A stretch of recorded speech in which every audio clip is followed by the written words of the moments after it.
The wind cut through Silver Creek territory like a blade in the winter of 1887, carrying with it the kind of cold that could freeze a man's soul. This was Montana at its most unforgiving, where fortunes were made and lost in the span of a heartbeat, and where the land itself seemed to test every person who dared to call it home. The railroad had brought prosperity to some corners of the territory, but it had also brought something else: desperation. For every man who struck it rich in the copper mines, 10 others found themselves broken, penniless, and forgotten. Before we jump back in, tell us where you're tuning in from, and if this story touches you, make sure you're subscribed, because tomorrow I've saved something extra special for you. Thomas Brennan knew this truth better than most. Standing on the wraparound porch of his grand ranch house, he could see for miles across the Iron Ridge Ranch, his empire carved from the wilderness through years of backbreaking work and calculated risks. The ranch stretched beyond the horizon, dotted with thousands of head of cattle that had made him one of the wealthiest men in the territory. But wealth, he had learned, was a lonely companion on nights when the mountain winds howled like lost spirits. At 42, Tom had everything a man could want, except the one thing money couldn't buy: someone to share it with. His wife, Margaret, had died of fever 3 winters past, taking with her not just his heart, but his hope for the future. The grand house that had once echoed with laughter now felt like a mausoleum, its rooms too large, its silence too heavy. The townsfolk of Copper Falls respected him, but respect built walls rather than bridges. They saw the successful rancher, the man who could buy and sell half the territory, but they couldn't see the loneliness that ate at him like rust on iron. Tonight felt different, though. The air carried an electricity that made the horses restless in their stalls and set the dogs to whimpering. Jake Sullivan, his foreman, had warned him that a blizzard was coming, the kind that could bury the territory under 10 feet of snow and cut them off from the outside world for weeks. But Tom had weathered such storms before. What he didn't know was that this particular storm would bring something to his doorstep that would change everything he thought he knew about himself and about life itself. The storm struck just after midnight with a fury that shook the very foundations of the ranch house. Tom lay awake, listening to the wind tear at the shutters and the snow pile against the windows like nature's own siege weapon. He had sent Jake and the other hands to secure the livestock hours earlier, but the ranch was so vast that some of the cattle would inevitably be lost to the cold. It was the price of doing business in a land that gave as brutally as it took. By dawn, the world had transformed into a white wasteland. Snow drifts reached the second-story windows of the house, and the familiar landmarks of his property had vanished beneath nature's blank canvas. Tom dressed warmly and made his way to the stable where his black stallion Thunder stood ready despite the cold. The horse was as tough as the land that had bred him, with eyes that reflected the same stubborn determination that had built the Iron Ridge Ranch from nothing. The ride through Bitterwind Canyon was treacherous, with snow still falling and the wind creating whirlpools of white that could disorient even an experienced horseman. Tom was checking on a line cabin that sheltered some of his winter hands when Thunder suddenly stopped, his ears pricked forward in alert. The stallion had senses sharper than any human, and Tom had learned to trust the animal's instincts implicitly. That's when he saw her. At first, he thought it was just another snowdrift, a trick of the light playing against the white landscape. But as he urged Thunder closer, his heart stopped. There, half buried in the snow at the base of a gnarled pine tree, was a figure so still he feared he was too late. The person, he could barely tell it was human, was curled in a ball, wearing clothes that might have been adequate for autumn, but were woefully insufficient for the killing cold of a Montana blizzard. Tom dismounted and approached carefully. As he brushed away the snow, he found himself looking down at a young woman, perhaps 20 years old, with dark hair that had frozen into icicles around her face. But it was her face that made him draw in a sharp breath.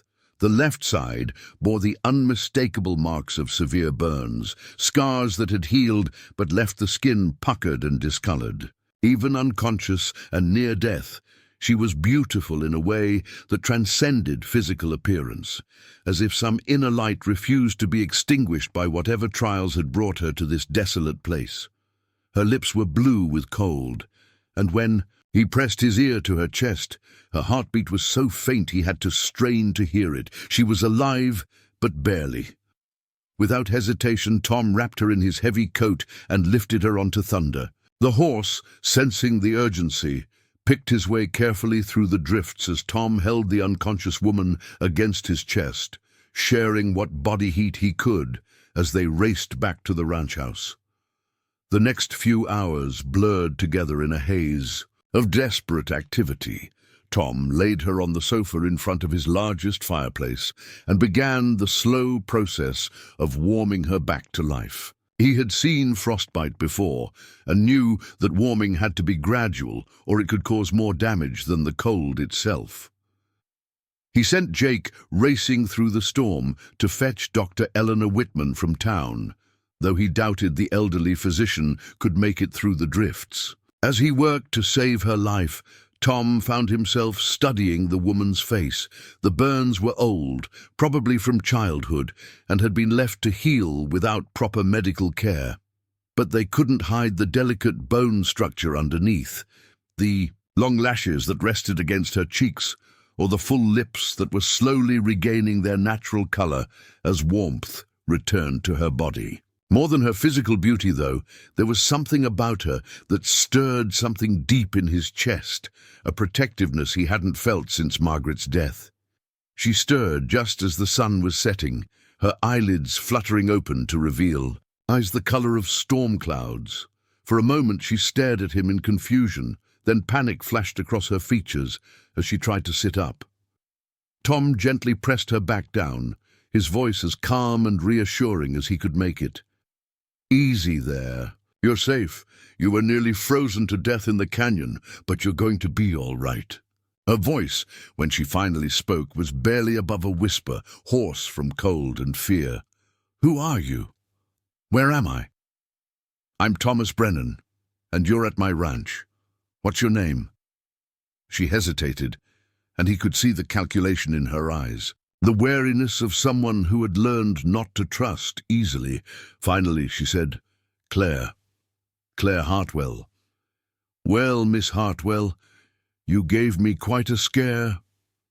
What were you doing out in that storm?" The question seemed to cause her physical pain, and she turned her face away from him, the scarred side pressing into the pillow. "I was running," she said finally, "just running." Tom didn't press for details. He had seen enough of life to know that people ended up in desperate situations for all kinds of reasons, and most of them weren't pleasant. Instead, he focused on the practical matters. "When did you last eat?" Claire's silence was answer enough. Tom disappeared into the kitchen and returned with a bowl of beef broth and some bread. He had to help her sit up, and when she reached for the spoon, he saw that her hands were shaking so badly she could barely hold it. Without a word, he took the spoon from her and began feeding her small sips of the warm broth. The simple act of caring for her stirred something in Tom that had been dormant for 3 years. Margaret had been ill for months before she died, and he had spent countless hours tending to her needs, feeding her when she was too weak to feed herself. He had thought those days of intimate caregiving were behind him forever, but here he was again, spooning broth into the mouth of a stranger who had appeared in his life like a ghost from the storm. As Claire's strength returned over the following days, Tom began to piece together fragments of her story. She had been living in an abandoned mining camp up in the mountains, one of the ghost towns that dotted the territory like tombstones marking the graves of dead dreams. The camp had been home to perhaps 24 desperate souls, people who had nowhere else to go and nothing left to lose. Preparing and narrating this story took us a lot of time, so if you are enjoying it, subscribe to our channel. It means a lot to us. Now back to the story. They survived by scavenging, by small-time prospecting, and by the occasional charity of those who still remembered what it felt like to be down on their luck. Claire had been with them for almost a year, ever since she had fled whatever life she had known before. She was vague about the details, but Tom gathered that the burns on her face were connected to her reasons for running. Someone had hurt her badly, and she had been living with the aftermath ever since. The storm that had nearly killed her had also destroyed the mining camp. The ramshackle buildings hadn't been able to withstand the wind and snow, and the few supplies the residents had managed to accumulate were buried or blown away. Claire had set out to find help, but the storm had overtaken her before she could reach safety. "The others," she said on her third day at the ranch, her voice filled with anguish. "I have to go back and help them." Tom shook his head firmly. "The storm wiped out that whole section of the mountains. Jake rode up there yesterday when the weather cleared. There's nothing left, Miss Hartwell. If there were any survivors, they would have made it to town by now." The news hit Claire like a physical blow. These people hadn't been family, but they had been the closest thing to it she had known in years. They had accepted her despite her scars, had shared their meager resources without question, and had never asked her to explain where she came from or why she looked the way she did. Now they were gone, and she was alone again. Tom watched her grieve and felt his own heart breaking for her loss. He had lost people he loved, knew the weight of survivor's guilt and the terrible loneliness that came after tragedy. But he also saw something else in Claire's reaction to the news. She was a woman who cared deeply about others, who formed real connections despite the walls she had built around herself. The mining camp inhabitants hadn't just been convenient company to her. They had been her family, chosen and cherished. Over the next week, as Claire regained her strength, Tom found himself making excuses to spend time in whatever room she occupied. He told himself he was just being a good host, making sure his unexpected guest had everything she needed. But the truth was more complicated than that. Claire Hartwell was unlike any woman he had ever met. Despite the hardships that had clearly marked her life, despite the scars that she tried to hide beneath her hair, there was a strength about her that drew him like a moth to flame. She was intelligent, though largely self-educated. During the long evenings by the fire, they talked about books, about the changing world beyond the territory, about dreams and disappointments. Claire had a perspective on life that came from having lived close to its edge, and her insights often surprised him with their depth and wisdom. She saw things that his wealth and position had shielded him from, understood struggles he had never faced. But it was more than just her mind that attracted him. There was a gentleness about Claire that coexisted with her obvious toughness, a combination that fascinated him. She was kind to his household staff, patient with the ranch hands, who sometimes stared a bit too long at her scars, and showed a natural empathy for anyone who was struggling. When one of the kitchen cats had kittens, she spent hours caring for a runt that wouldn't have survived otherwise, nursing it with an eyedropper and keeping it warm against her body. Tom found himself falling in love with her, though he barely admitted it to himself at first. It seemed impossible, even ridiculous. He was one of the wealthiest men in the territory, courted by every eligible woman from Copper Falls to the state capital. She was a scarred refugee from a mining camp, with no family, no money, and no prospects. The practical part of his mind told him that any relationship between them was doomed from the start. But the heart, he was learning, didn't care much for practical considerations. Claire, for her part, was fighting her own internal battle. She was grateful to Tom for saving her life, and she couldn't deny that she was attracted to him. He was handsome in a rugged way that suited the harsh landscape, with graying temples that gave him a distinguished air and eyes that seemed to see straight through to her soul. More than his appearance, though, it was his character that drew her. He was kind without being condescending, strong without being domineering, and he treated her like a person rather than a charity case. But Claire knew better than to hope for anything permanent. Men like Thomas Brennan didn't end up with women like her. She had seen her reflection in the mirror every day for the past 8 years, had lived with the stares and whispers that followed her wherever she went. The burns on her face were a constant reminder that she was damaged goods, someone to be pitied rather than loved. As the winter deepened and the snow continued to fall, Claire and Tom settled into a routine that felt dangerously like domestic bliss. She helped with the household tasks, having insisted that she wouldn't remain a burden on his hospitality. She was a capable cook and had a gift for organization that soon had the household running more smoothly than it had in years. The servants, who had initially been uncertain about the strange woman their employer had brought home, quickly grew to appreciate her contributions and her warmth. Tom, meanwhile, found himself hurrying through his ranch duties so he could return to the house and spend time with Claire. They played chess in the evenings, with Claire proving to be a surprisingly skilled opponent. They read books aloud to each other, discussed the newspaper when the mail managed to get through, and simply enjoyed each other's company in a way that felt both natural and profound. But beneath the surface contentment, both of them knew that this idyll couldn't last forever. Winter would end, the roads would clear, and decisions would have to be made about Claire's future. She couldn't stay at the ranch indefinitely as Tom's house guest, not without causing talk that would damage both their reputations. And despite the growing feelings between them, neither had spoken of love or made any promises about what might come next.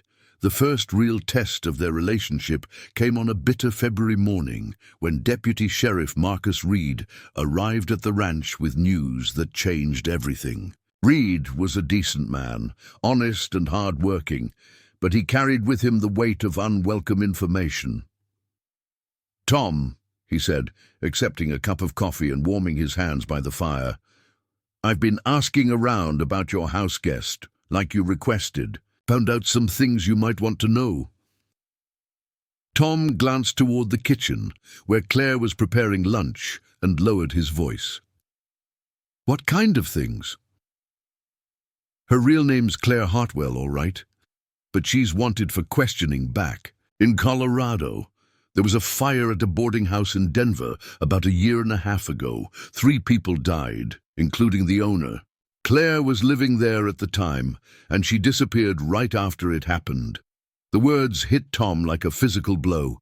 He stared at Reed, trying to process what he was hearing. "You're saying she's wanted for murder?" "Not exactly wanted," Reed clarified.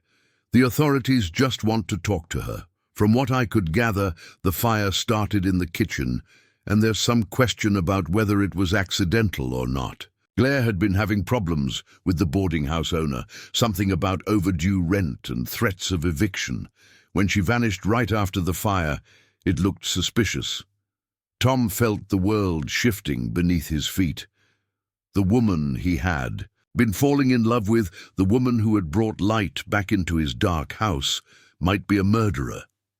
It seemed impossible, incompatible with everything he thought he knew about Claire's character. But then again, how well did he really know her? She'd been deliberately vague about her past, had clearly been running from something when he found her in the snow. "There's more," Reed continued, his voice gentle but relentless. "The boarding house owner who died? His name was Samuel Hartwell. He was Claire's husband." The revelation hung in the air between Tom and Deputy Reed like smoke from a gunshot. Tom's mind raced as he tried to reconcile the gentle woman who had been living under his roof with the possibility that she might have killed her own husband. The Claire he knew spent her mornings feeding stray cats and her evenings mending clothes for the ranch hands. She jumped at sudden noises and flinched when men raised their voices. Could such a person really be capable of murder? "I need to talk to her," Tom said finally, his voice hoarse with emotion. Reed nodded but held up a cautionary hand. "Tom, I know you've grown fond of the girl, but you need to be careful. If she did kill her husband, there's no telling what she might do if she feels cornered." Tom shook his head firmly. "You don't know her like I do, Marcus. Whatever happened in Denver, there's more to the story than what it looks like." After Reed departed, promising to keep the information quiet for now, Tom found himself unable to concentrate on anything. He went through the motions of his daily routine, checking on the cattle, reviewing the ranch's books, meeting with Jake about spring preparations, but his mind kept returning to Claire. How could he approach her about this? How could he look her in the eye and ask if she had killed a man? That evening, as they sat by the fire after dinner, Tom studied Claire's profile as she worked on a piece of embroidery. The scarred side of her face was turned away from him, and in the golden firelight she looked almost ethereal. Her fingers moved with practiced precision, creating delicate patterns that spoke of patience and attention to detail. These were not the hands of a killer, he told himself, but then again, he had learned that appearances could be deceiving. "Claire," he said finally, his voice carefully neutral, "we need to talk." She looked up from her needlework, and he saw immediately that she knew something was wrong. Her storm-grey eyes searched his face, and he watched as understanding dawned in them. She set down her embroidery with hands that trembled slightly. "Someone's been asking questions about me," she said. It wasn't a question. Tom nodded. "Deputy Reed came by this morning. There are people in Colorado who want to talk to you about a fire." Claire closed her eyes and took a deep breath. When she opened them again, there was a resignation in her gaze that broke Tom's heart. "I suppose you want me to leave." "I want you to tell me the truth," Tom said quietly. "All of it." For a long moment, Claire said nothing. She stared into the fire as if seeing her past in the dancing flames. When she finally spoke, her voice was so soft he had to lean forward to hear her. "Samuel Hartwell was my husband, but not by choice," she began. "My parents died when I was 15 and I had nowhere to go. Samuel was a friend of my father's, a man in his 40s who offered to take me in. At first, I thought it was kindness. I was so grateful to have a roof over my head that I didn't question his motives." She paused, her hand unconsciously moving to the scarred side of her face. "Samuel owned several boarding houses in Denver, and he put me to work in one of them. The arrangement was supposed to be temporary, just until I could find something better. But Samuel had other plans. He told me I owed him for his charity, that the only way I could repay him was to marry him." Tom felt anger building in his chest, but he forced himself to remain silent and let her continue. "I was 16 when he forced me to marry him." Claire went on, her voice growing stronger as she told her story. 16 and completely alone in the world. He made it clear that if I refused, he would throw me out on the streets with nothing. I didn't understand then that there were other options, other people who might have helped me. I was just a scared girl who did what she thought she had to do to survive. The fire crackled in the silence that followed. Tom wanted to reach for her, to offer comfort, but he sensed that she needed to get through this without interruption. "Samuel was not a kind husband," Claire continued, and Tom could hear the understatement in her voice. "He was controlling and cruel, and he had a temper that could turn violent without warning. The scars on my face didn't come from an accident, Tom. They came from the night I tried to leave him." Tom's hands clenched into fists. He had suspected as much, but hearing it confirmed filled him with a rage so pure it was almost blinding. What kind of man could do such a thing to a young woman who depended on him for protection? "I was 18 when it happened," Claire said, her voice becoming distant as she relived the memory. "I had saved up a little money by doing extra work for some of the boarders, and I thought I had enough to get away from him. I packed a small bag and tried to leave while he was at one of his other properties, but he came back early and caught me." She touched her scars again, a gesture that was becoming familiar to Tom. He was furious, more angry than I had ever seen him. He said I was ungrateful, that I belonged to him and would never leave. He grabbed a poker from the fireplace and, well, you can see the result. Tom's voice was rough with emotion when he spoke. "How did you survive?" "One of the boarders heard the screaming and came running," Claire explained. "Mrs. Patterson, an elderly widow who lived on the second floor. She managed to get Samuel away from me and called for a doctor. I was unconscious for days, and when I woke up, half my face was bandaged and Samuel was acting like the concerned husband, telling everyone it had been a terrible accident." "But you knew better," Claire nodded. But you barely know me," Claire protested. "We've only been living in the same house for a few weeks. How can you be so sure?" Tom smiled sadly. "Because I've fallen in love with you." The words hung in the air between them, and Tom saw Claire's eyes widen with shock. He hadn't planned to tell her his feelings this way, certainly not in the middle of such a painful conversation, but the truth had slipped out before he could stop it. "Tom," Claire whispered, her voice full of anguish, "you can't love me. I'm damaged, scarred, and now you know I might be wanted for murder. You're a respected man with a reputation to protect. Being associated with me will only bring you trouble." "Let me worry about my reputation," Tom said firmly. "And as for being damaged, we're all carrying scars of one kind or another. Yours just happen to be visible." Claire pulled her hands away from his and stood up, moving to the window where she stared out at the snow-covered landscape. "You don't understand what you're saying. If the authorities come for me, if I have to face trial for Samuel's death, it will destroy you too. People will say you harbored a fugitive, that you were deceived by a murderer." Tom rose and moved, to stand behind her, close enough to feel the warmth of her body, but not quite touching. "Claire, look at me." She turned slowly, and he could see the fear and vulnerability in her eyes.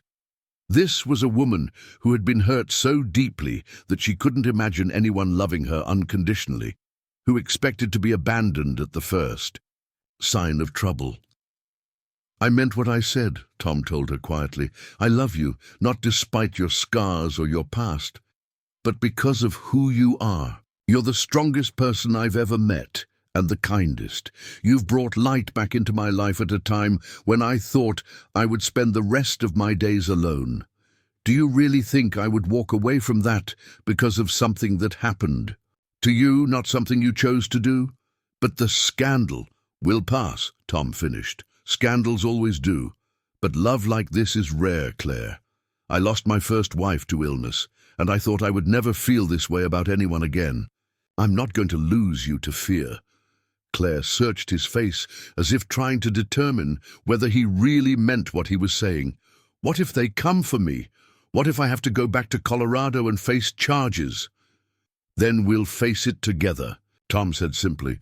"We'll hire the best lawyers money can buy. We'll find the evidence that proves what Samuel really was, and if worst comes to worst, I'll be there with you every step of the way." Claire's composure finally cracked completely, and she collapsed against his chest, sobbing with a mixture of relief and terror. Tom wrapped his arms around her, holding her tightly as she released years of pent-up fear and loneliness. He could feel her trembling against him, could sense the depth of her exhaustion from carrying this burden alone for so long. "I'm so tired of running," she whispered against his shirt. "I'm so tired of being afraid." "Then stop running," Tom murmured into her hair. "Stay here with me. Let me help you fight this." They stood together by the window for a long time, holding each other as the snow continued to fall outside. Tom felt a peace settle over him that he hadn't experienced since Margaret's death. This was right, he knew it in his bones. Whatever challenges lay ahead, whatever battles they would have to fight, they would face them together. But even as he held Claire and felt her gradually relax in his arms, Tom's mind was already working on the practical aspects of their situation. If Claire was going to stay and fight the charges against her, they would need more than just his belief in her innocence. They would need proof, evidence that could exonerate her in the eyes of the law. "Tell me about these records you found," he said gently as Claire's sobs subsided. "The evidence of Samuel's criminal activities. Do you remember where he kept them?"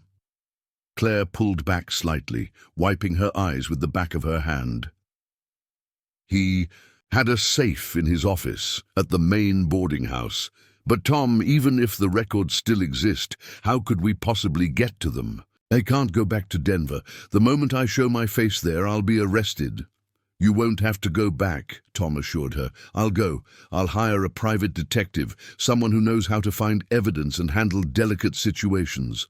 We'll build a case that proves your innocence before you ever have to face a courtroom." Claire looked at him with wonder and gratitude. "You would do that for me?" "I would do anything for you," Tom said, and he meant every word. "Claire, I know. This is all happening very fast, and I know you've been through hell. I'm not asking you to make any decisions about us right now. All I'm asking is that you stay and let me help you clear your name. Can you do that?" Claire nodded slowly, and Tom felt a weight lift from his shoulders. She was going to trust him, going to let him help her fight this battle. It was a beginning, at least. The next few days passed in a blur of planning and preparation. Tom sent telegrams to contacts in Denver, private investigators and lawyers who could begin the delicate work of investigating Samuel Hartwell's business dealings. He also wrote to friends in territorial government, men who might be able to provide advice or assistance if Claire's case went to trial. Claire, meanwhile, tried to remember every detail she could about Samuel's criminal activities. She drew maps of the boarding houses, described the people Samuel had dealings with, and recalled conversations she had overheard.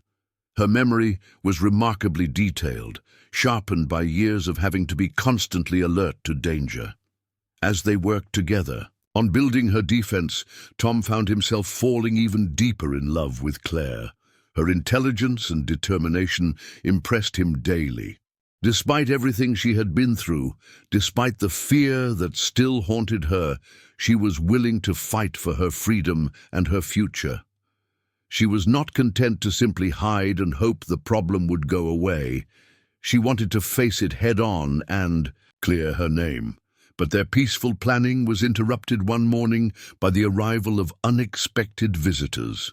Tom was in his office reviewing some documents Claire had helped him reconstruct when Jake burst in without knocking, his face grim with concern.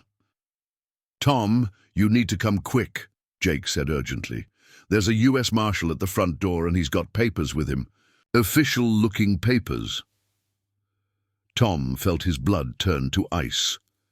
They had known this moment might come, but he had hoped they would have more time to prepare.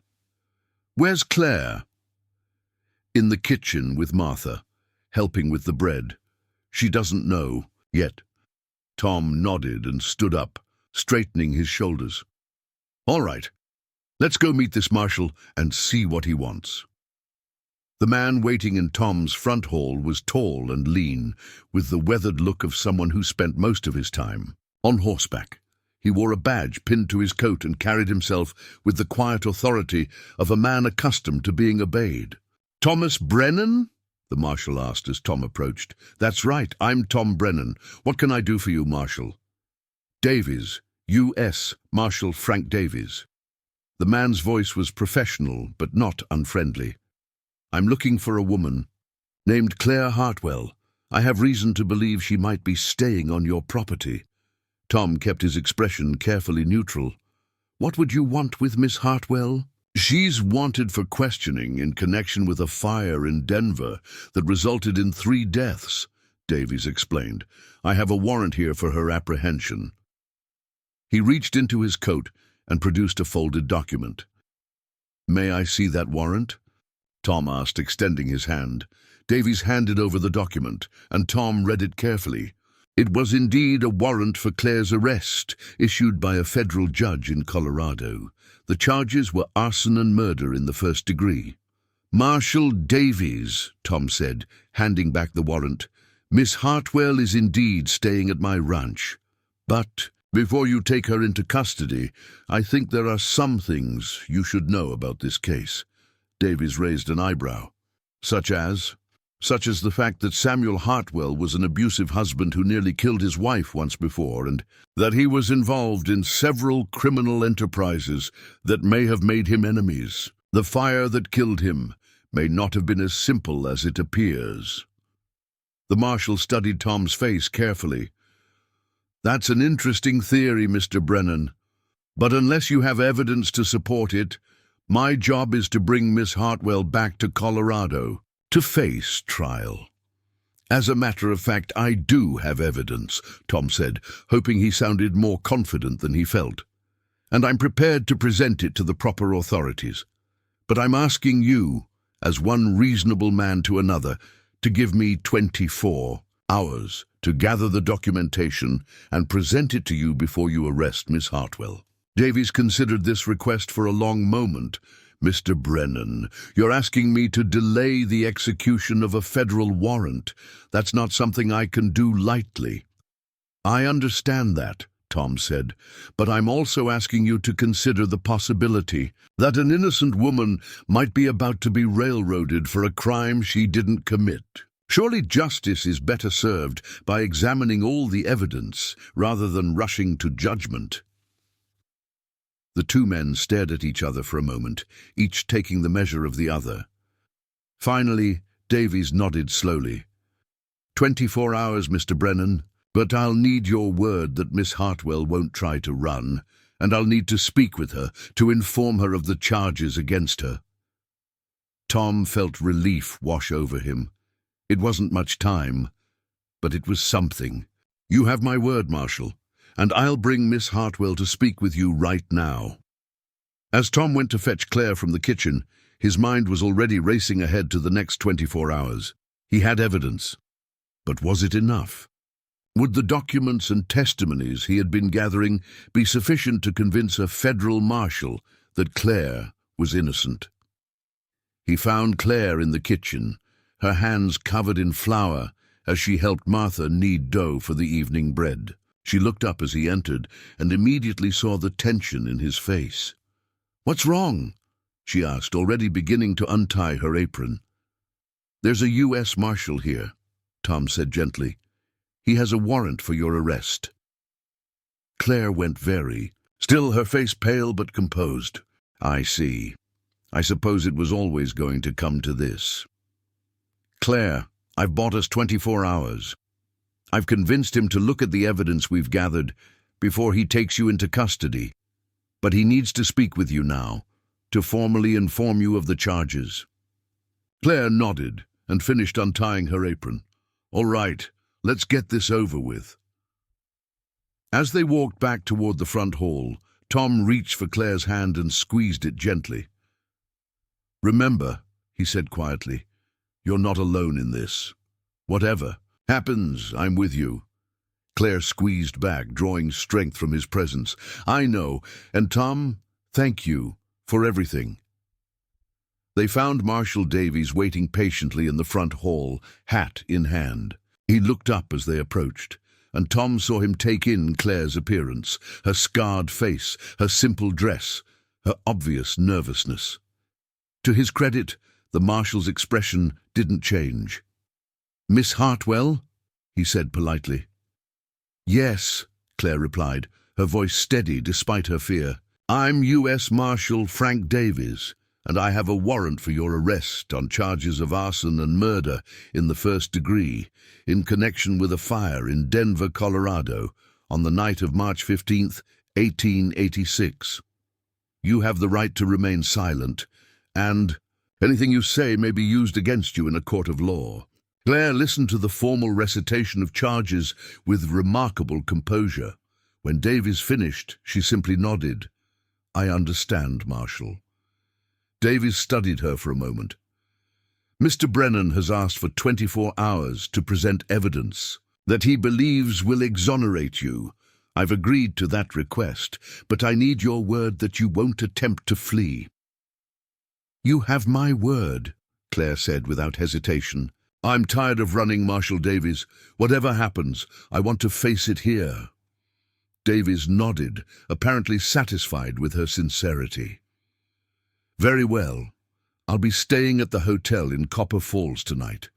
I'll return tomorrow at this same time to review Mr. Brennan's evidence and, if necessary, take you into custody." After the marshal left, Tom and Claire stood together in the suddenly quiet hall. The weight of the situation settled over them like a heavy blanket. In 24 hours, Claire might be in shackles, on her way back to Colorado to face trial for murder. "Are you all right?" Tom asked, studying her face. Claire managed a shaky smile. "I'm terrified," she admitted, "but also strangely relieved. At least now I know what we're facing. The uncertainty was almost worse than this." Tom admired her courage, but he could see the fear lurking behind her brave words.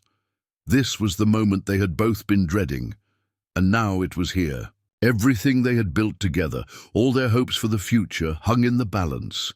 "We're going to get through this," he told her firmly. "I promise you, Claire. One way or another, we're going to prove your innocence."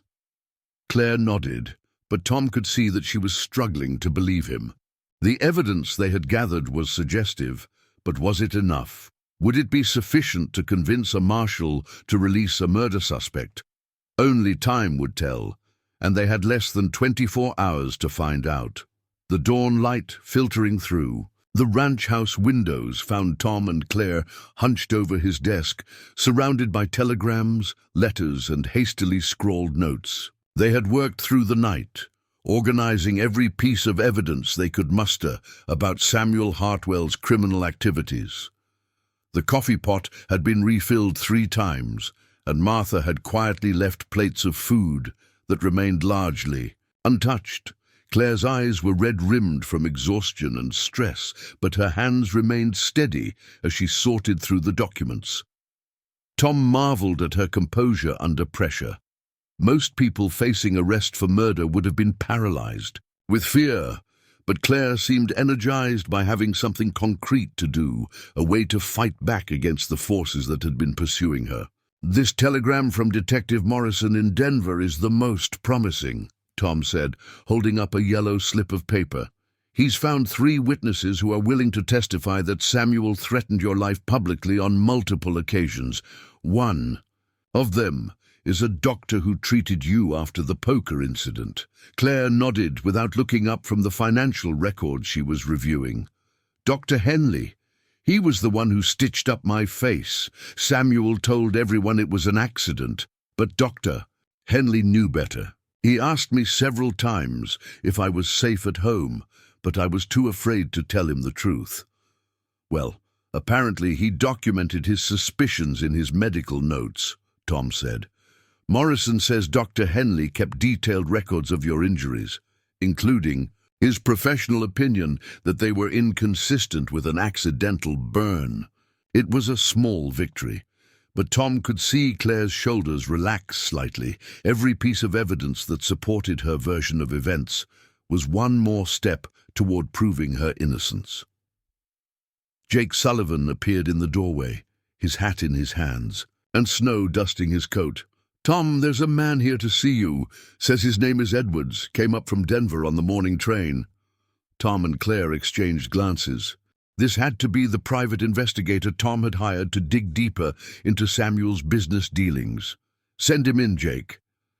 The man who entered the office was small and nondescript, with the kind of forgettable face that probably served him well in his profession. But his eyes were sharp and intelligent, and he carried himself with quiet confidence. "Mr. Brennan, I'm Charles Edwards." He shook Tom's hand firmly, then turned to Claire with a respectful nod. "Miss Hartwell, I believe." "What did you find?" Tom asked without preamble. Time was running short, and they couldn't afford pleasantries. Edwards opened his leather satchel and withdrew a thick folder. "More than I expected, frankly. Samuel Hartwell was involved in activities that go far beyond simple fraud. He was working with a criminal organization that operated throughout Colorado and Wyoming, men who specialized in extortion, intimidation, and worse." Claire leaned forward, her interest sharp. "What kind of organization?" "They called themselves the Mountain Brotherhood, though they were anything but brotherly," Edwards explained. "They preyed on small business owners, demanding protection money and destroying those who refused to pay. Samuel provided them with information about potential targets through his boarding house network. He had tenants who were traveling salesmen, miners, small-time entrepreneurs. He would learn about their finances and pass that information along to the Brotherhood." Tom felt his anger growing. So he was essentially setting up innocent people to be robbed and threatened. "Worse than that," Edwards continued. "I found evidence that Samuel was directly involved in at least 3 murders. The Brotherhood would eliminate people who became too much of a threat or who had information that could expose their operations. Samuel helped plan these killings and provided alibis for the perpetrators." Claire had gone very pale. "I knew he was involved with dangerous men, but I never imagined it was that extensive." Edwards reached into his folder and pulled out a photograph. "This is Jonas Briggs, the leader of the Mountain Brotherhood. Does he look familiar to you, Miss Hartwell?" Claire took the photograph and studied it carefully. Tom watched as recognition dawned in her eyes. "Yes," she whispered. "He came to the house several times. Samuel always sent me away when he visited, but I saw him. He was frightening. Even Samuel seemed nervous around him." "I'm not surprised," Edwards said grimly. "Briggs is wanted for murder in 3 states. The problem was that law enforcement could never get enough evidence to prosecute him, but now they can, thanks to Samuel's records." "What records?" Tom asked. Edwards smiled for the first time since entering the room. "Samuel kept meticulous documentation of every transaction, every meeting, every crime he was involved in. I think he was planning to use it as insurance, something to protect himself if the Brotherhood ever turned on him. What he didn't count on was dying before he could destroy the evidence." Claire's hand flew to her throat. "Where are these records?" "In Samuel's safe, exactly where you said they would be," Edwards replied. "The new owner of the boarding house found them when he had the safe opened. He turned them over to the federal marshals, thinking they might be relevant to the fire investigation. They are, but not in the way anyone expected." Tom felt hope rising in his chest. "What do the records show about the night of the fire?" Edwards consulted his notes. Samuel made an entry in his journal that evening, before the fire started. He wrote that he had discovered his wife was planning to leave him and that he intended to stop her permanently. He also noted that he had arranged for Briggs to visit the boarding house the next morning to discuss what Samuel called the final solution to my domestic problem. "Ah," Claire gasped. "He was planning to have me killed." "It appears so," Edwards confirmed. "The records also show that Samuel had been corresponding with Briggs about you for several weeks before the fire. He was apparently concerned that you had learned too much about his criminal activities and might expose him if you left." Tom's hands clenched into fists. So Claire wasn't just defending herself from an abusive husband. She was defending herself from a man who was planning her murder. "Exactly," Edwards said, "and there's more. The federal investigators have used Samuel's records to arrest 6 members of the Mountain Brotherhood, including Jonas Briggs himself. They're so grateful for this evidence that they're willing to offer Miss Hartwell complete immunity in exchange for her testimony against the surviving members of the organization. Claire stared at Edwards in amazement. You mean I won't be charged with murder? Not only will you not be charged, but you'll be considered a key witness in one of the biggest criminal cases in Colorado history, Edwards explained. The U.S. Attorney's Office is prepared to offer you federal protection if necessary, though I don't think it will come to that. With Briggs and his lieutenants in custody, there's no one left to threaten you. Tom felt a weight he hadn't even realized he was carrying lift from his shoulders. Claire was going to be free, truly free, for the first time in years, but when he looked at her face, he saw not relief but confusion. I don't understand, she said slowly. Why would the authorities go to such lengths to protect me? I'm nobody special. Edward smiled gently. Miss Hartwell, you're the key to dismantling a criminal organization that has terrorized the Colorado Territory for years. Your testimony can put away some of the most dangerous men in the region. You're not just somebody special, you're a hero. The word seemed to hit Claire like a physical blow.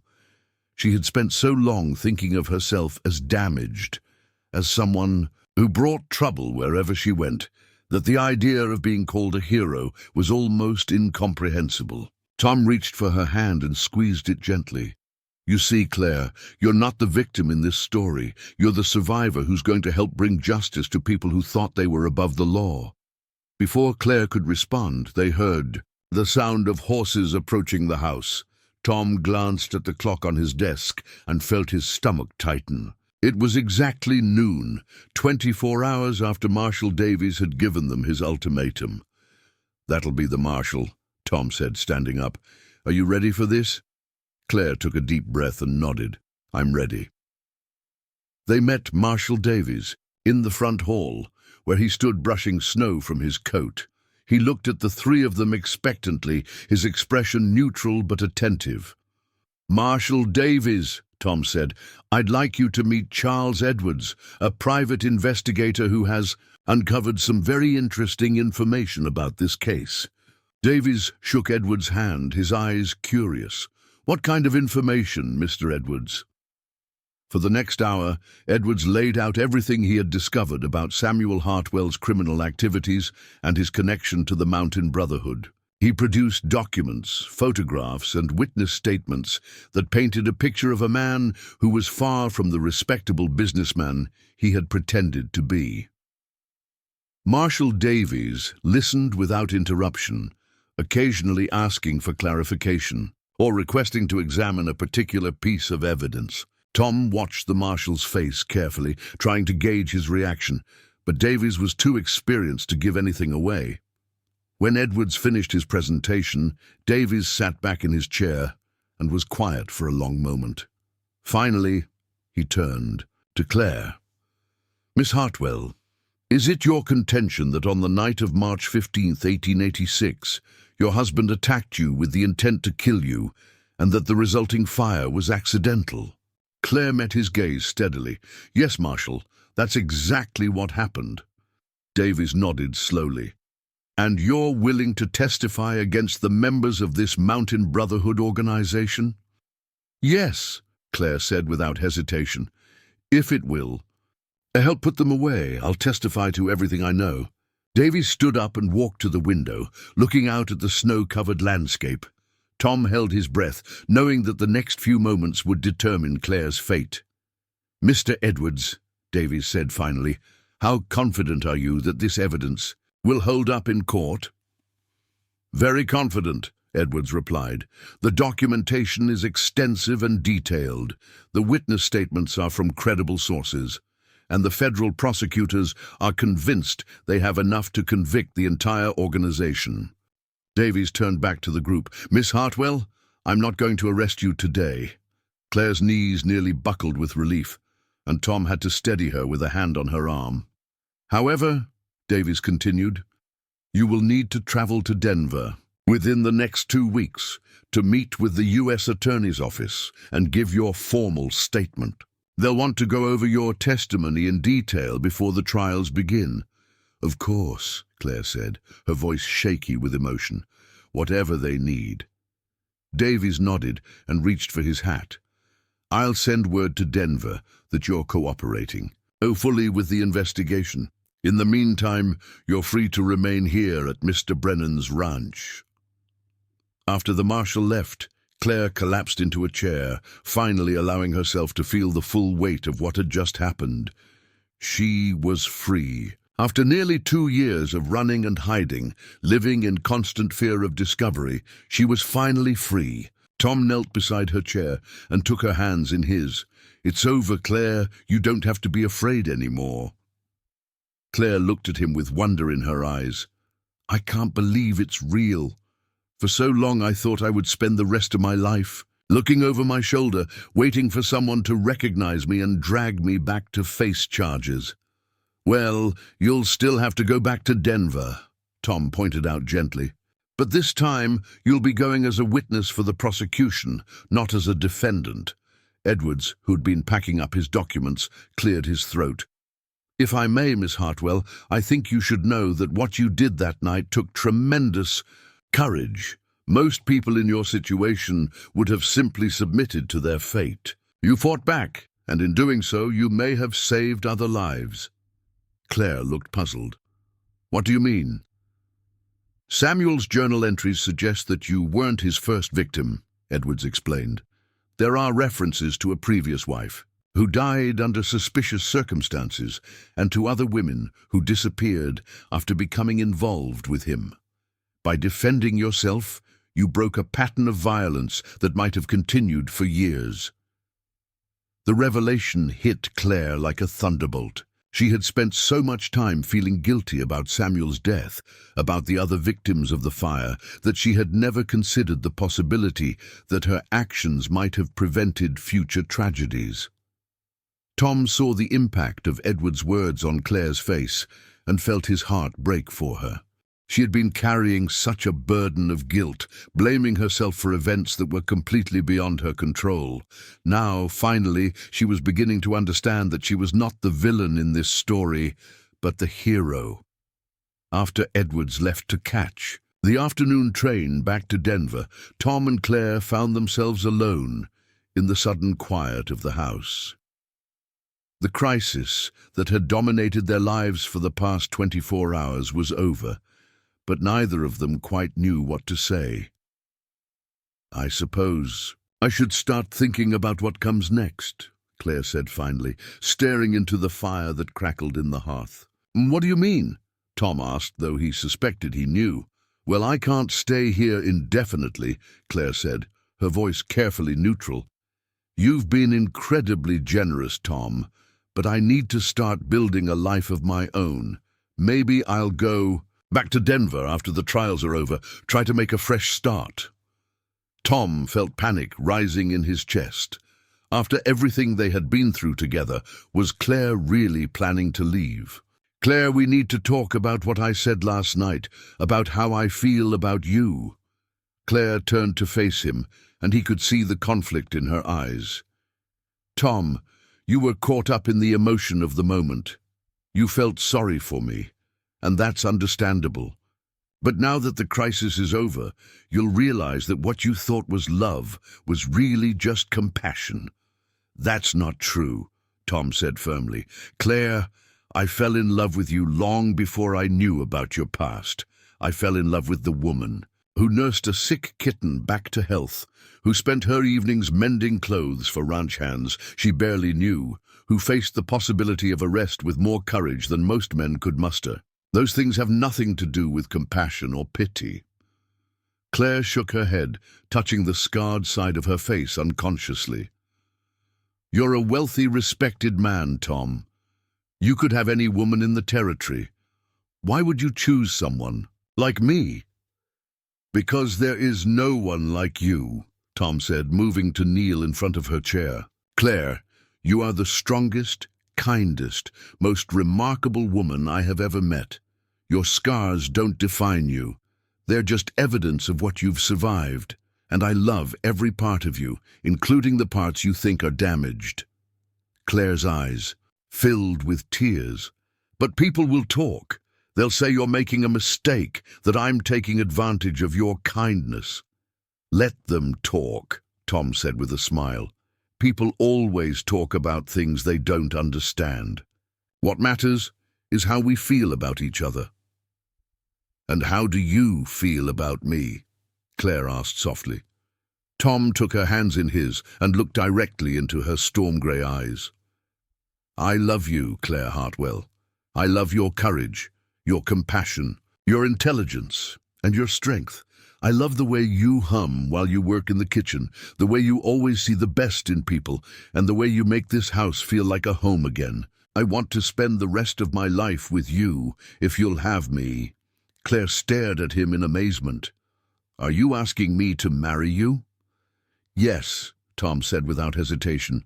I'm asking you to be my wife, to build a life with me here on the ranch, to let me love you for the rest of our days. Claire was quiet for a long moment, and Tom could see her struggling with emotions she had kept locked away for years. Finally she spoke, her voice barely above a whisper. I love you too, Tom. I think I started falling in love with you the first day I was here, when you fed me soup and never once stared at my scars like they made me less than human. But I'm scared. Scared of what? Scared that I don't know how to be happy, Claire admitted. I've spent so many years just trying to survive that I'm not sure I remember how to hope for more than that. Tom brought her hand to his lips and kissed it gently. Then let me teach you. Let me show you what it feels like to be loved unconditionally, to wake up every morning knowing that someone treasures you exactly as you are. Claire's tears finally spilled over, but for the first time in years, they were tears of joy rather than sorrow. Yes, she whispered. Yes, I'll marry you. Tom felt his heart soar as he pulled her into his arms. After 3 years of loneliness, after thinking he would never love again, he had found someone who made him feel complete, and Claire, who had spent so long believing she was unworthy of love, had finally found someone who saw her true value. They held each other as the snow continued to fall outside, both of them marveling at the unexpected turn their lives had taken. What had begun as a rescue in a blizzard had become something neither of them had dared to hope for, a second chance, at love, at happiness, at building a future together. But even as they celebrated their engagement, both Tom and Claire knew that challenges lay ahead. The upcoming trials would force Claire to relive painful memories and face public scrutiny. There would be those in the community who would question Tom's choice of bride, who would whisper about his association with a woman who had been accused of murder. None of that mattered now, though. They had found each other against impossible. Odds had fallen in love despite the barriers that should have kept them apart. Whatever the future held, they would face it together, drawing strength from the bond they had forged in the crucible of crisis. As evening fell over the Iron Ridge, Ranch Tom and Claire sat by the fire, planning their wedding and their future. They talked about expanding the ranch, about starting a family, about all the dreams that had seemed impossible just days before. The house that had been silent for 3 years now rang with laughter and conversation, filled once again with the warmth of shared love and hope. Outside, the Montana wind still howled through the mountains, cold and unforgiving as ever. But inside the ranch house, 2 hearts had found their home in each other, and no storm could touch the warmth they had created together. Claire Hartwell, who had once thought herself beyond redemption, had discovered that love could indeed heal even the deepest wounds. And Thomas Brennan, who had believed his heart was buried with his first wife, had learned that the human capacity for love was far greater than he had ever imagined. Their story was far from over, but the foundation had been laid for a love that would endure whatever trials the future might bring.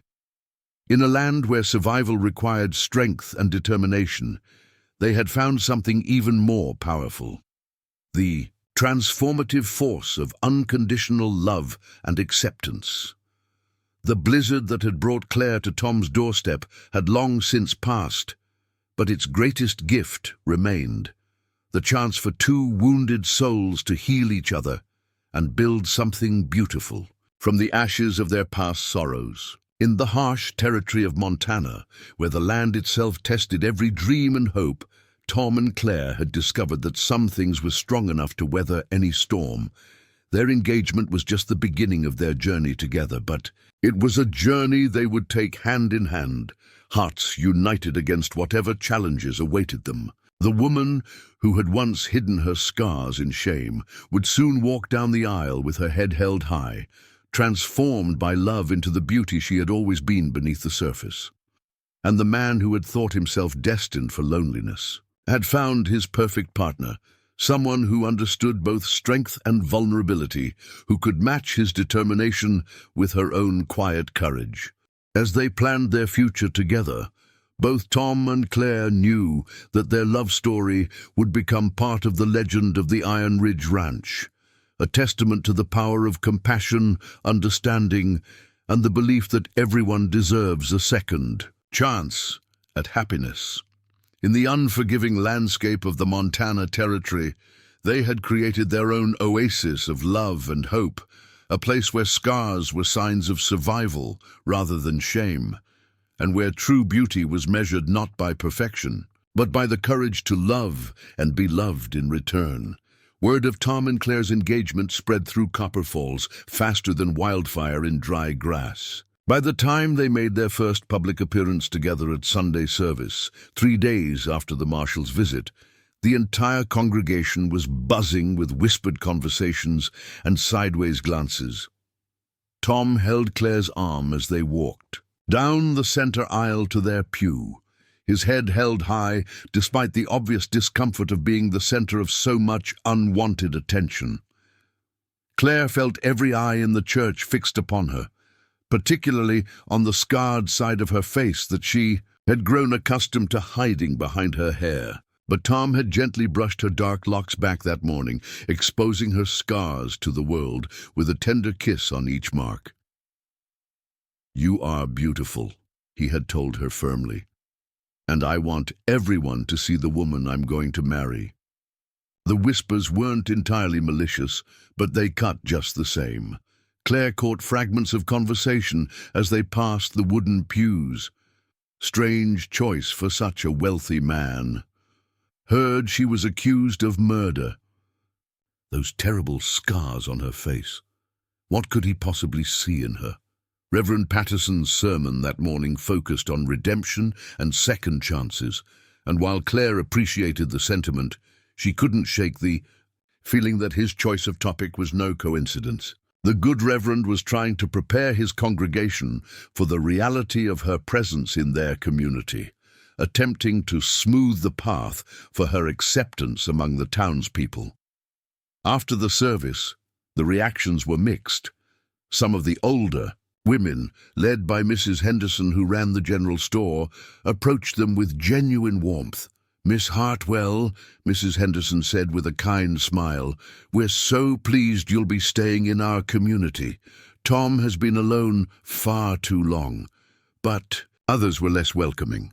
Judge Morrison's wife, a formidable woman who considered herself the arbiter of social propriety in Copper Falls, made her disapproval clear with a pointed snub, turning away when Tom tried to introduce Claire. Several of the younger men looked at Claire with a mixture of curiosity and something darker that made Tom's jaw tighten with protective anger. The most difficult moment came when they encountered Dr. Eleanor Whitman outside the church. The elderly physician had known Tom since he was a boy and had been like a mother to him after his parents died. Her opinion mattered more to him than almost anyone else's, and Claire could feel his tension as they approached the doctor's carriage. "Thomas," Dr. Whitman said formally, her grey eyes taking in Claire's appearance with clinical assessment, "I understand congratulations are in order." "Thank you, Eleanor," Tom replied, his voice carefully neutral. "I'd like you to meet my fiancée, Claire Hartwell." Dr. Whitman studied Claire for a long moment, and Claire found herself fighting the urge to look away. There was something intimidating about the older woman's direct gaze, a sense that she was being evaluated and found wanting. "Miss Hartwell," Dr. Whitman said finally, "I trust you understand the responsibility that comes with being married to one of the most prominent men in the territory." Claire lifted her chin, meeting the doctor's gaze directly. "I understand that I'm marrying a good man who deserves to be happy, Dr. Whitman, and I intend to spend the rest of my life making sure he is." Something in Claire's tone seemed to satisfy the doctor, because her stern expression softened slightly. "Well then, I suppose we'll see what kind of wife you make." It wasn't exactly a warm welcome, but it wasn't a complete rejection either. Tom squeezed Claire's hand as they walked away from the encounter, both of them understanding that winning over Dr. Whitman would take time and patience. The real test of the community's acceptance came the following week when the local newspaper, the Copper Falls Gazette, published a detailed account of Claire's legal troubles and their resolution. The editor, a man named Frederick Walsh, had somehow obtained a copy of the federal investigation report and printed extensive excerpts that painted a vivid picture of Samuel Hartwell's criminal activities and Claire's role as a key witness in bringing down the Mountain Brotherhood. The article transformed the narrative completely. Instead of being seen as a suspected murderess who had somehow escaped justice, Claire was now viewed as a courageous woman who had survived domestic violence and helped law enforcement dismantle a dangerous criminal organization. The story included quotes from federal prosecutors praising her bravery and cooperation, and detailed accounts of the evidence that had exonerated her. Tom found Claire in the kitchen the morning the newspaper came out, tears streaming down her face as she read the article. "Well, what's wrong?" he asked, immediately concerned. "Is the story inaccurate?" Claire shook her head, wiping her eyes with the back of her hand. "No, it's accurate. It's just, I never thought I would see my name in print associated with words like courage and heroism. For so long I thought of myself as nothing but a victim, someone who brought trouble wherever she went." Tom sat down beside her and pulled her into his arms. "Maybe now you'll finally start to see yourself the way the rest of the world sees you. The way I see you." The newspaper article had an immediate impact on the town's perception of Claire. People who had been coolly polite before now greeted her with genuine warmth. Mrs. Henderson invited her to join the Church Ladies' Auxiliary, and several of the younger women expressed interest in hearing about her experiences in Denver. Even Judge Morrison's wife, while still somewhat reserved, began acknowledging Claire with polite nods when they encountered each other in town. But the most significant change came from Dr. Whitman. 3 days after the newspaper article was published, the elderly physician appeared at the ranch house carrying her medical bag and wearing an expression of grim determination. "Miss Hartwell," she said without preamble when Martha showed her into the parlor, "I've come to examine those scars of yours. From what I've read in the newspaper, you never received proper medical care after the injury." Claire instinctively touched the scarred side of her face.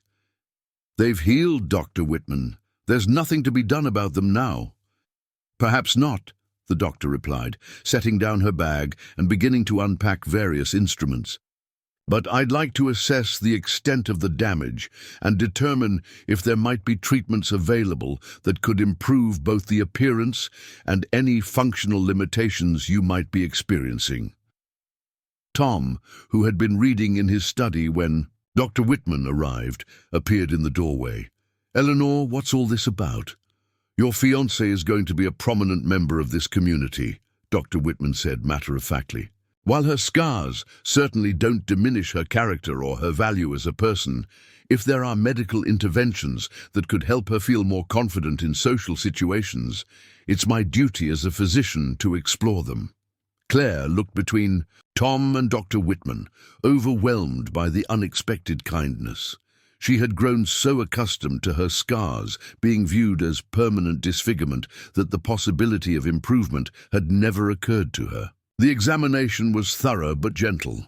Dr. Whitman studied the scarred tissue with a magnifying glass, tested Claire's range of motion, and asked detailed questions about any ongoing pain or sensitivity. Finally, she sat back with a thoughtful expression. The good news is that while the scarring is extensive, it appears that no major nerves or muscles were permanently damaged, she announced. The bad news is that whoever treated you initially did a poor job of it. The wounds weren't properly cleaned or sutured, which is why the scarring is so pronounced. Can anything be done? Tom asked, though Claire could hear in his voice that her answer wouldn't change his feelings for her either way. Dr. Whitman nodded slowly. There's a physician in San Francisco, Dr. Marcus Reed, who has been experimenting with new surgical techniques for treating burn scars. I've been corresponding with him about some of his methods.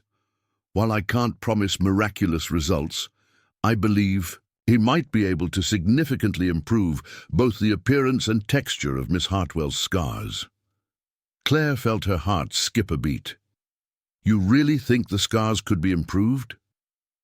I think it's worth exploring, Dr. Whitman replied. Dr. Reed would need to examine you in person to make a definitive assessment, but based on what I can see, you would be a good candidate for his procedures. The possibility of surgical treatment opened up discussions that Claire had never allowed herself to have. For the first time in 8 years, she began to imagine what it might feel like to walk into a room without automatically positioning herself to hide the damaged side of her face. She thought about what it would be like to meet new people without seeing that flicker of shock or pity in their eyes when they first noticed her scars. But the decision wasn't simple. The surgery would require traveling to San Francisco, a journey of several weeks each way.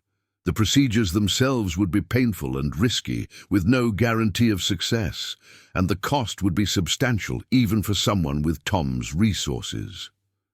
I don't need you to change yourself for me, Tom told her that evening as they discussed the possibility. You're perfect exactly as you are. Claire smiled at his words, but she could see something else in his eyes. A hope that he was trying to suppress out of consideration for her feelings. But if I could change them, if I could look more like I did before the attack, you wouldn't object. Tom was quiet for a moment, choosing his words carefully. Claire, I fell in love with you exactly as you are, scars and all. They're part of your story, part of what makes you the strong woman I love. But if you want to pursue this treatment for yourself, to feel more confident or comfortable, then I support that completely. And if the surgery doesn't work? If it makes the scars worse instead of better? Tom cupped her face in his hands, his thumbs gently tracing the scarred skin. Then I'll love you just the same. Claire, you could have 10 times as many scars and I wouldn't love you any less. This decision has to be about what you want, not about what you think anyone else expects. That night, Claire lay awake thinking about the choice before her. Part of her was terrified at the thought of undergoing surgery, of voluntarily submitting to procedures that would cause pain with uncertain results. But another part of her was excited by the possibility of reclaiming something that had been stolen from her by Samuel's violence. The decision became clearer when she visited Dr. Whitman's office the next day to look at the medical journals and photographs the doctor had received from San Francisco. Dr. Reed's work was remarkable, showing dramatic improvements in patients with scars similar to her own. More importantly, Dr. Whitman showed her letters from patients who had undergone the procedures, describing not just the physical improvements, but the psychological transformation that came with them. One woman wrote that she felt like she was meeting herself for the first time in years. Dr. Whitman read from a letter. She said that while she had learned to live with her scars, she hadn't realized how much energy she had been spending trying to hide them until she no longer had to. Claire found herself nodding in recognition. She had indeed spent enormous amounts of energy positioning herself in rooms, arranging her hair, choosing clothing that would minimize attention to her scars. The idea of being free from that constant vigilance was powerfully appealing. "I want to do it," she told Tom that evening. "I want to write to Dr. Reed and see if he thinks he can help me." Tom's smile was radiant with happiness for her, and Claire realized that while he truly would have loved her regardless, the possibility of her feeling more confident and comfortable in her own skin brought him genuine joy. The letter to Dr. Reed was sent the next day, along with detailed photographs and Dr. Whitman's medical assessment. They received a response within 2 weeks that was cautiously optimistic. Dr. Reed believed that significant improvement was possible, though he emphasized that the procedures would be complex and would require Claire to remain in San Francisco for at least 6 weeks. As they began planning for the trip to California, Claire found herself thinking about how dramatically her life had changed in such a short time. 6 months ago, she had been hiding in an abandoned mining camp, convinced that she would spend the rest of her life as a fugitive. Now she was engaged to one of the most respected men in Montana Territory and preparing to undergo surgery that might restore her appearance to something closer to what it had been before Samuel's attack. But the journey to San Francisco would also serve as a test of their relationship in ways neither of them fully anticipated. They would be traveling together as an unmarried couple, which would require careful attention to propriety and social conventions. They would be in a strange city, dependent on each other for support and companionship, and Claire would be undergoing procedures that would leave her temporarily more vulnerable and dependent than she had been since those first days at the ranch. The town's reaction to news of their planned trip was largely positive.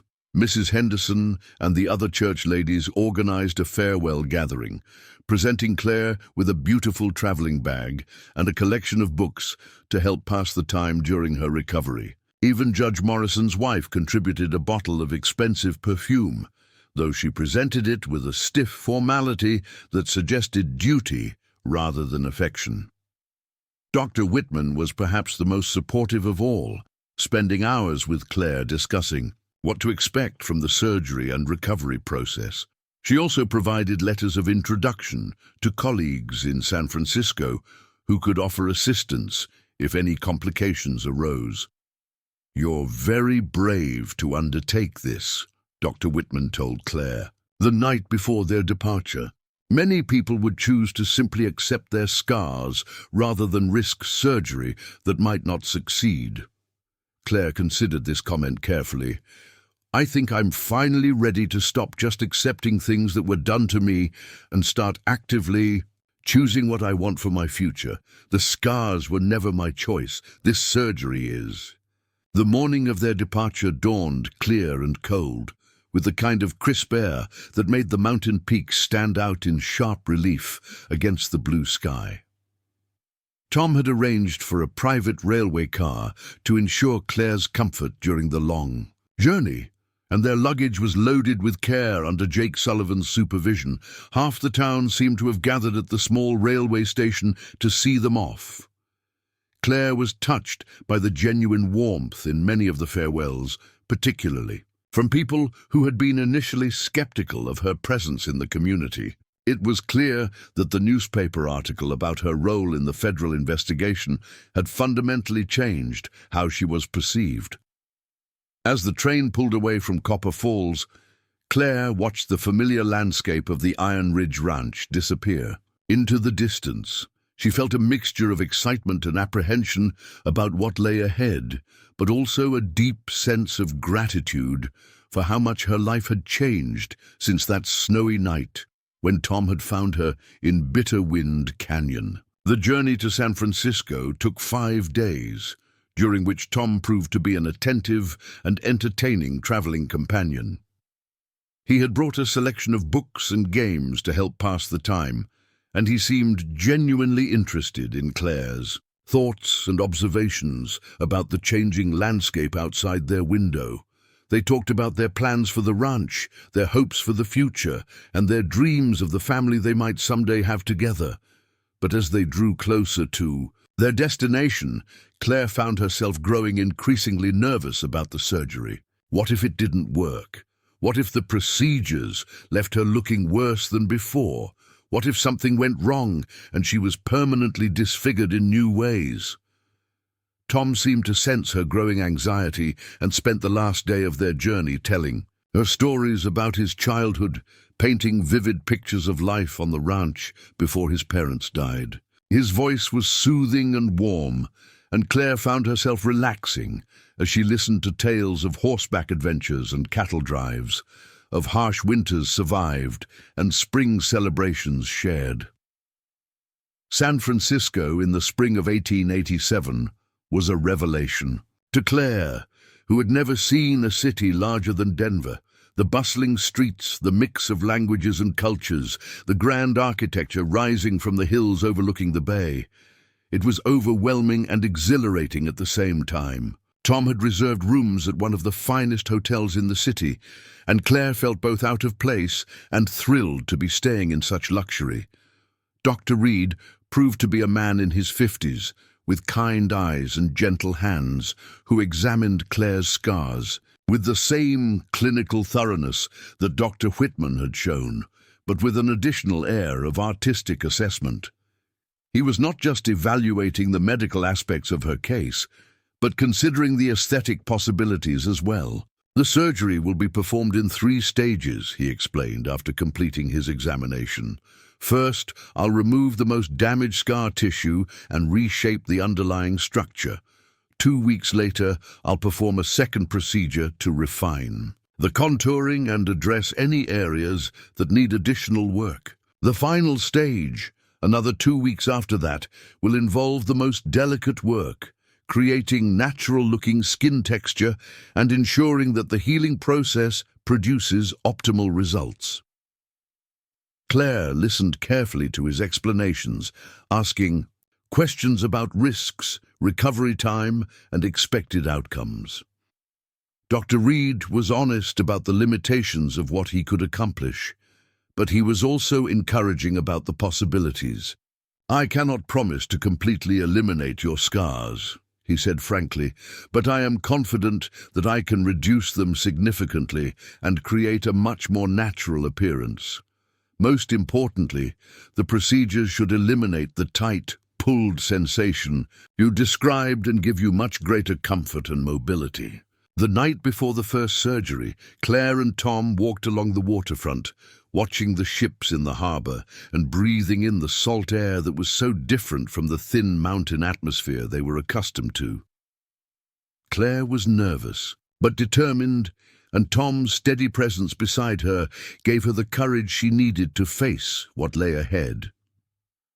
"Whatever happens tomorrow," she told him as they stood looking out over the bay, "I want you to know that you've already given me more happiness than I ever thought possible. You saved my life in more ways than one." Tom turned to face her, his expression serious in the fading light. "Claire, you saved my life too. I was just existing before you came along, going through the motions of living without really feeling alive. You brought light back into my world, and tomorrow's surgery is just the beginning of the bright future we're going to build together." As they returned to the hotel that evening, both of them felt the weight of anticipation for what the next day would bring. The surgery represented more than just a medical procedure. It was a symbol of Claire's transformation from victim to survivor, to someone actively shaping her own destiny. Whatever the outcome, she was no longer the frightened woman who had fled Denver in the night. She was someone who had found love, courage, and the strength to reach for the life she truly wanted. The woman who would emerge from Dr. Reed's operating room might look different, but she would still be the same Claire Hartwell who had captured Tom Brennan's heart, strong, compassionate, and beautiful in ways that went far deeper than any surface appearance. The scars had never defined her worth, but their healing would mark another chapter in a love story that had already overcome seemingly impossible obstacles. As Claire prepared for sleep on what might be her last night with the face she had known, for 8 years she felt not fear but a quiet anticipation. Tomorrow would bring change, uncertainty, and the possibility of transformation. But whatever the results, she would face them with the love and support of the man who had seen her true beauty from the very beginning, and who would continue to see it regardless of what the mirror might show. The morning of the first surgery arrived with a gentle fog rolling in from San Francisco Bay, softening the edges of the bustling city and creating an almost dream-like atmosphere. Claire stood at the window of their hotel room, watching the early morning light filter through the mist, while Tom finished his breakfast at the small table behind her. She had been unable to eat, her stomach churning with a mixture of anticipation and nervousness that made food impossible to contemplate. Dr. Reed's surgical facility was located in a converted mansion in one of the city's more elegant neighborhoods, its rooms transformed into modern medical spaces while retaining the warmth and comfort of a private home. As Claire was prepared for the procedure, Tom held her hand until the very last moment, his steady presence anchoring her as the chloroform took effect and consciousness slipped away. The first surgery lasted nearly 4 hours. When Claire awakened, in the recovery room, her head was wrapped in soft bandages that allowed only one eye to remain uncovered. The pain was substantial but manageable, and Dr. Reed assured both her and Tom that everything had proceeded exactly as planned. The most damaged scar tissue had been carefully removed, and the underlying facial structure had been reshaped to create a foundation for the healing process that would follow. Tom barely left her side during the initial recovery period, reading aloud from their favorite books and keeping up a gentle stream of conversation that helped distract Claire from the discomfort. He described the sights of San Francisco that he encountered on his brief trips out for meals and supplies, painting vivid pictures of the cable cars climbing the steep hills and the merchants hawking their wares in the bustling markets near the waterfront. Dr. Reed examined Claire's progress daily, expressing satisfaction with how well she was healing. The swelling was minimal, and there were no signs of infection or other complications. When the bandages were finally removed, a week after the first procedure, Claire was amazed by what she saw in the mirror. While her face was still swollen and marked by fresh surgical incisions, the tight-pulled appearance of her old scars was completely gone.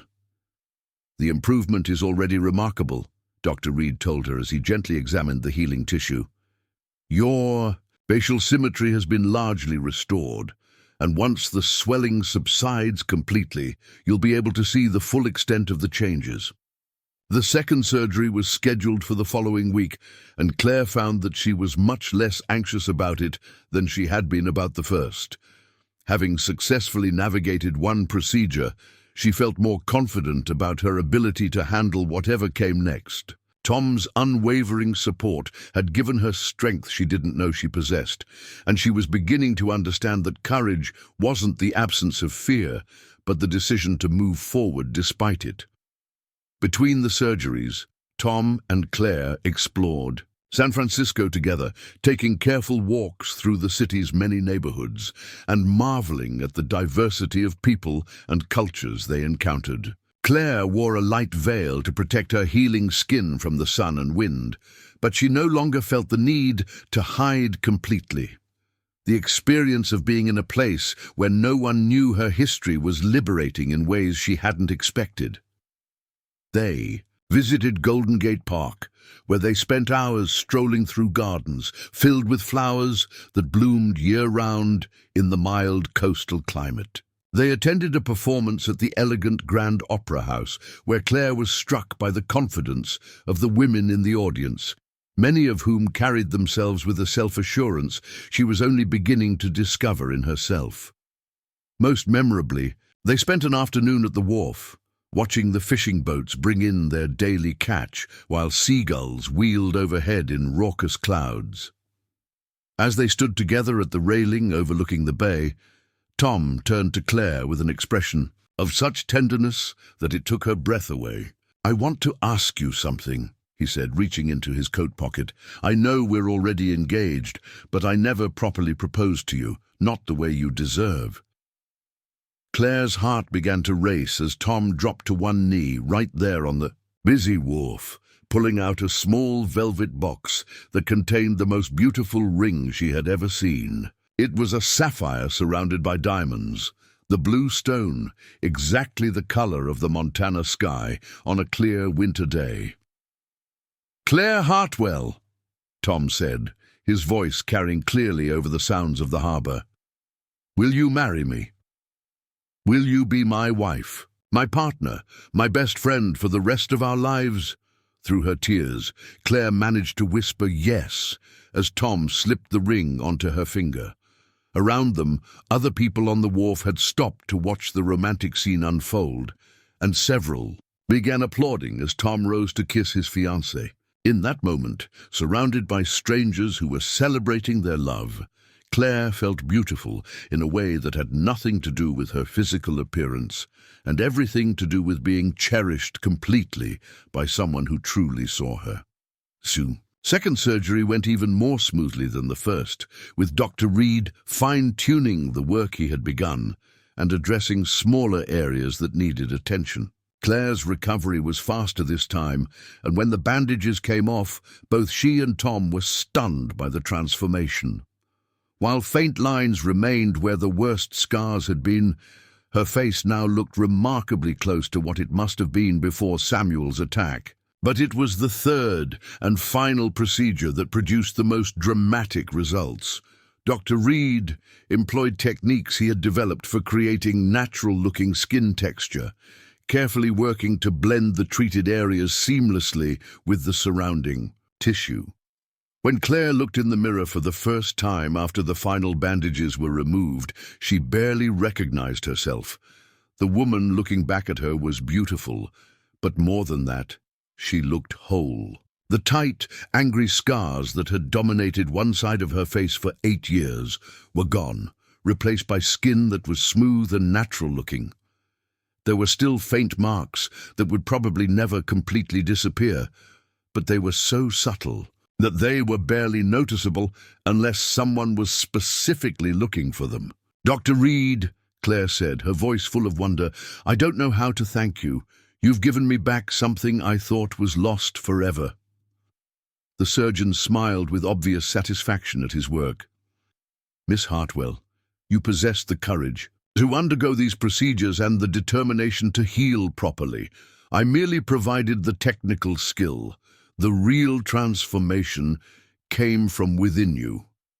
Tom stood behind Claire as she continued to study her reflection, his hands resting gently on her shoulders. "You were always beautiful to me," he said softly, "but I can see how happy this makes you, and that makes me happy too." The journey back to Montana was completely different from their trip to San Francisco. Claire no longer felt the need to position herself to hide her scars or to avoid meeting the eyes of strangers. She engaged in conversations with fellow passengers, laughed freely at Tom's jokes, and generally carried herself with a confidence that was both new and deeply authentic. When their train pulled into the Copper Falls station on a bright morning, in late summer, it seemed like half the town had gathered to welcome them home. The reaction to Claire's transformation was immediate and dramatic. Even people who had known about her planned surgery were amazed by the extent of the improvement. Mrs. Henderson was among the first to greet them, and her warm embrace brought tears to Claire's eyes. "My dear," the older woman said, "you look absolutely radiant. But then again, you always did when you smiled." Dr. Whitman's reaction was more clinical but equally satisfying. She examined Claire's face with professional interest, nodding approvingly at Dr. Reed's work. "Remarkable," she murmured. The surgical technique is far more advanced than anything we could have achieved here. You made the right decision to seek treatment in San Francisco. But it was the reaction of the community as a whole that meant the most to Claire. People who had previously been polite but reserved now welcomed her with genuine warmth. The subtle distance that had existed before, the careful way people had avoided looking directly at her scars, was completely gone. She was no longer seen as the damaged woman who had somehow captured Tom Brennan's heart. She was simply his beautiful fiancée who belonged in their community. The wedding was planned for the first Saturday in October, when the aspen trees would be turning gold in the mountains and the weather would still be mild enough for an outdoor celebration. Claire threw herself into the preparations with an enthusiasm that delighted everyone around her. She worked with the church ladies to plan the reception, consulted with Martha about the menu, and spent hours with the local seamstress designing a wedding dress that would be both elegant and practical for a Montana ceremony. Tom was equally involved in the preparations, expanding the ranch house to include a larger parlor and additional guest rooms for the relatives who would be traveling from distant territories to attend the wedding. He also commissioned a local craftsman to create a special wedding gift for Claire, a beautiful wooden jewelry box inlaid with stones from the Montana mountains, including sapphires that matched her engagement ring. As the wedding day approached, Claire found herself reflecting on the incredible journey that had brought her to this point. Less than a year ago, she had been a fugitive hiding in an abandoned mining camp, convinced that she would spend the rest of her life alone and afraid. Now she was preparing to marry the man she loved in a community that had embraced her as one of their own. The night before the wedding, Dr. Whitman paid a visit to the ranch house, ostensibly to check on some final details, but really to have a private conversation with Claire. They sat together in the garden that Claire had planted during the summer, surrounded by the flowers that were now blooming in abundance despite the approaching autumn. "I owe you an apology," Dr. Whitman said without preamble. "When Tom first brought you home, I was skeptical about his feelings and concerned about his judgment. I thought he was acting out of pity or loneliness, and I worried that he would come to regret his decision." Claire started to protest, but Dr. Whitman held up a hand. "Let me finish. I was wrong, and I'm woman enough to admit it. What you and Tom have together is real love, the kind that comes along perhaps once in a lifetime, if you're very fortunate. You make him happy in ways I haven't seen since before Margaret died, and he brings out a strength and confidence in you that is beautiful to witness." "Thank you," Claire said softly. "Your approval means more to me than you know." Dr. Whitman smiled, and for the first time since Claire had known her, the expression was completely without reservation. "You're going to be a wonderful addition to this family and this community. Tom is a lucky man, but then again, so are you." The wedding day dawned clear and bright, with the kind of perfect weather that seemed designed for outdoor celebrations. Claire stood in her bedroom at the ranch house, surrounded by women who had become true friends over the past months. Mrs. Henderson fastened the buttons on her wedding dress while Martha arranged her veil, and Dr. Whitman provided a steady stream of practical advice about married life. The dress itself was a masterpiece of local craftsmanship, made from ivory silk that had been shipped from San Francisco and adorned with delicate beadwork that caught the light beautifully. Claire's hair was arranged in an elegant style that showcased her face without any attempt to hide or disguise the faint marks that remained from her scars. She looked radiant, confident, and utterly beautiful. When Tom saw her walking down the aisle on Jake Sullivan's arm, since she had no family of her own to give her away, his face lit up with a joy so pure and complete that several people in the congregation began crying before the ceremony even began. Claire's own eyes filled with tears as she saw the man she loved waiting for her at the altar, handsome in his dark suit and looking at her as if she were the most precious thing in the world. Reverend Patterson performed the ceremony with warmth and dignity, speaking about the power of love to transform lives and heal wounds that seem beyond repair. When Tom and Claire exchanged vows, promising to love, honor, and cherish each other through whatever challenges life might bring, their words carried the weight of everything they had already survived together. The moment when Tom kissed his bride was met with enthusiastic applause from the gathered crowd, which included not only the people of Copper Falls, but visitors from throughout the territory who had come to celebrate the union. Federal prosecutors, who had worked with Claire on the Mountain Brotherhood case, were in attendance, as were several of the women from the church auxiliary who had become her closest friends. The reception that followed was a joyous affair, with music, dancing, and food that reflected the diverse cultural heritage of the Montana Territory. Tom and Claire's first dance as husband and wife was performed to a waltz, played by a small orchestra that had traveled from Helena for the occasion. As they moved together across the wooden dance floor that had been constructed especially for the celebration, both of them felt the deep satisfaction of having found their perfect partner. The speeches were heartfelt and often humorous, with Jake Sullivan delivering a toast that had everyone laughing about Tom's bachelor habits, and Mrs. Henderson speaking movingly about the way Claire had enriched their community. But it was Dr. Whitman's words that brought the strongest emotional response from the crowd. "I have known Thomas Brennan since he was a boy," she said, raising her glass high. "I have watched him grow into a man of character, integrity, and compassion. But I have never seen him as happy as he has been since Claire came into his life. And Claire, my dear, you have shown all of us what it means to be truly brave. You have faced challenges that would have broken many people, and you have emerged, not bitter or hardened, but stronger and more beautiful than ever." As the evening wore on and the celebration continued under the stars, Tom and Claire found quiet moments to steal away from the crowd and simply enjoy being together as husband and wife. They stood on the porch of their home, looking out over the ranch that would be their life together, listening to the sounds of their friends and neighbors celebrating their happiness. "Do you ever think about how different things might have been?" Claire asked, leaning against Tom's chest as his arms encircled her from behind. "You mean if I hadn't found you in the canyon that night?" Tom said, pressing a gentle kiss to the top of her head. "I try not to think about that. I can't imagine my life without you in it."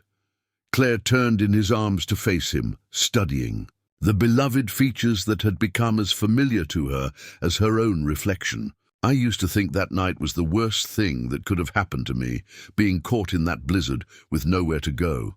Now I realize it was the best thing that ever happened to me, because it brought me to you."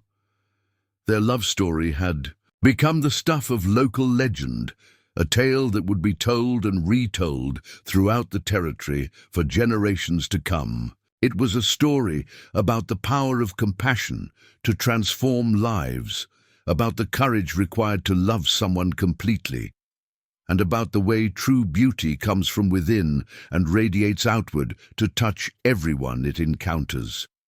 As the years passed, Tom and Claire Brennan became pillars of their community, known for their generosity, their devotion to each other, and their willingness to help anyone in need. Claire established a foundation to assist women escaping domestic violence, using her own experience and resources to provide safe havens and legal support for those who found themselves in situations similar to what she had endured. The Iron Ridge Ranch prospered under their joint management, becoming one of the most successful operations in the territory. But more than their material success, it was the love and respect they shared that made their marriage a source of inspiration. For everyone who knew them, Claire never forgot the lesson she had learned during her darkest days, and she made sure that anyone who came to their door seeking help was welcomed with the same compassion Tom had shown her on that snowy night when he had saved her life. Their home became a beacon of hope for those who had lost their way, a place where healing could begin and new beginnings were always possible. The scars on Claire's face faded to nearly invisible lines over time, but she never regretted the years she had carried them prominently. They had taught her that true beauty was not about perfection, but about character, not about appearance, but about the courage to love and be loved, despite life's inevitable wounds. In the end, the story of Tom and Claire Brennan was not really about a millionaire rancher who found a poor girl with a burned face. It was about two people who found each other when they needed it most, who had the courage to look beyond surface appearances, to see the beauty within, and who built a love strong enough to weather any storm that life might bring their way. Their legacy lived on long after they were gone, in the lives they had touched, the community they had helped build, and the enduring proof that sometimes the most beautiful love stories begin with the most unlikely encounters. In a harsh land where survival required strength and determination, they had discovered that the greatest strength of all was the willingness to open your heart to another person and trust in the transformative power of unconditional love. Up. Next, you've got two more standout stories right on your screen. If this one hit the mark, you won't want to pass these up. Just click and check them out.